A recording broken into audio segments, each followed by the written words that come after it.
A água é tão importante que o ser humano e as civilizações sempre se localizaram próximo aos corpos hídricos. Mas o que são corpos hídricos? Como funcionam? Quais os nomes deles? É hoje, aqui no Gotas de Geografia. Vamos?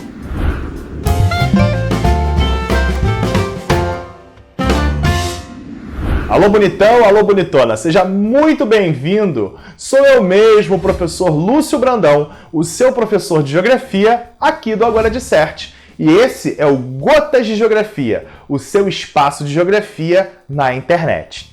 Bom, nós estamos no terceiro episódio falando sobre a água, a importância da água e todas as suas variáveis.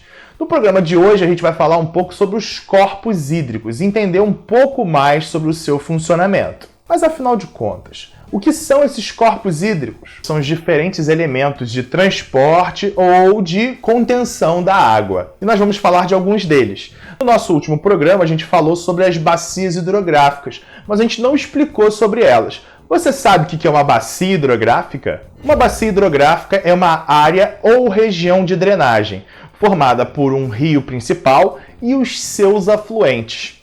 Essa bacia, ela tem realmente um formato de uma bacia, geralmente cercada no topo pelos seus morros, né? Aonde a água ela é formada ali e dali ela vai escorrer para o interior dessa bacia, como uma bacia que você usa em casa. E nessa bacia, todas as águas que são captadas ao longo dela são direcionadas para abastecer esse rio principal, como vocês bem observaram nas imagens. Mas a gente falou sobre os rios.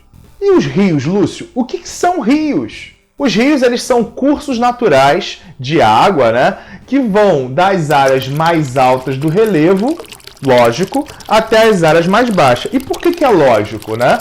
Porque tem a lei da gravidade. Então a lei da gravidade está atraindo essa água para baixo. Então essa água ela não vai de baixo para cima, ela vai sim de cima para baixo. Então lá em cima você vai ter a nascente, né? E essa nascente ela vai dar início a esse rio que vai se estender para a parte de baixo do relevo até chegar na sua foz, onde ela vai desaguar em um lago, no oceano ou em outro rio. A nascente é um ponto muito interessante. Ela é uma área, uma região, onde às vezes começa com pouquinha água, onde a água ela brota do chão, ela brota do que a gente chama de lençol freático, do aquífero, né? E às vezes grandes rios caudulentos, eles começam com pequenas gotinhas de água, com pequenas nascentes, mas só que depois ela vai ganhando corpo. Seus afluentes vão trazendo mais água e vão se tornando rios cada vez maiores. Você não sabe o que é aquífero?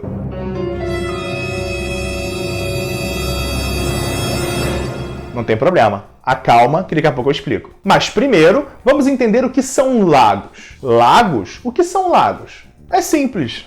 Lagos são reservatórios de água doce ou salgada que ficam localizados em depressões do relevo. Depressões, áreas mais baixas do relevo. E geralmente são alimentados por rios, por chuva ou às vezes nascentes que existem no fundo dele, né? Os lagos também podem ser artificiais, como por exemplo o Grande Lago Paranoá, que fica em Brasília, né? Produzido para justamente diminuir a secura que existe no clima natural da cidade de Brasília. Ou, por exemplo, um grande lago produzido para uma hidroelétrica, para conter as águas, para formar uma barragem de uma hidrelétrica. Também é um lago artificial. Alguns exemplos de lagos naturais, a gente pode falar da Lagoa Rodrigo de Freitas, que fica no Rio de Janeiro, ou do Lago Guaíba, que fica na cidade de Porto Alegre, que muitas pessoas cismam em chamar de Rio Guaíba. Mas ele não é um rio, ele é um lago. Tanto é que o estádio do Internacional é conhecido como Beira Rio, apesar de estar na beira de um lago. Mas espera aí, professor. Você deu como exemplo a lagoa. Lagos e lagoas não são diferentes? Então, gente, tem certos teóricos que dizem que as lagoas são menores que os lagos. Mas não existe uma medida definida na ciência que diga o que é um lago e o que é uma lagoa. Todos são depressões, reservatórios de água feitos em depressões. Então, por isso a gente pode usar esses mais variados exemplos, ok? E agora sim, chegamos na explicação sobre aquíferos. O que são os aquíferos? Os aquíferos são formações geológicas que permitem captar e reservar a água no subterrâneo, né? Ele é formado por determinado tipo de rocha porosa que nesses poros a água fica retida. Mais ou menos similar ao modelo dos poços de petróleo, né? Onde também você vai ter rochas porosas, aonde o óleo vai ficar retido. Esses reservatórios eles podem, por exemplo, ser consumidos pelo homem quando ele faz os poços artesianos.